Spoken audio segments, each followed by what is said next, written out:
ఎడారిలో సెలయేర్లు సెప్టెంబర్ 12వ తేదీ. తన ప్రియుని మీద ఆనుకొని అరణ్య మార్గమున వచ్చినది ఎవతే. పరమగీతములు 8వ అధ్యాయము 5వ వచనం. ఒక సహోదరుడు ఒక మీటింగ్లో ప్రార్థిస్తున్నాడు. అందరూ అడిగినట్టే దేవుణ్ణి అన్ని రకాల దీవెనలు అడిగాడు.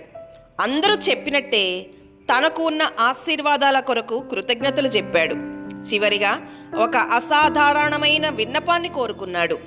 దేవా, మేము ఒరిగే అన్ని వైపుల నుండి మాకు ప్రాపుగా ఉండి నిలబెట్టు. మీకు ఆనుకునే పరిస్థితులు ఏమైనా ఉన్నాయా? ఈ ప్రార్థన దానిపై ఒరిగే వాళ్ళ నిస్సహాయతను, నిలబెట్టేవాడి సర్వశ్రేష్టతను ఒక క్రొత్త దృక్పథంలో చూపిస్తున్నది. దేవుడు క్రైస్తవుని వెంటే నడుస్తున్నాడు. బలహీనులైన వారు తూలి ఒరిగిపోతున్న ప్రతి వైపున తన బలమైన హస్తాన్ని చాపి నిలబెడుతూ ఉంటాడు. నా ప్రియ కుమారుడా, నా మీద ఆనుకో. నీ పనుల భారం నన్ను మోయని. నీకున్న భారం నాకు తెలుసు. నీ మీద మోపింది నేనే. దాని బరువుకి నీ శక్తికి సామ్యం లేదు.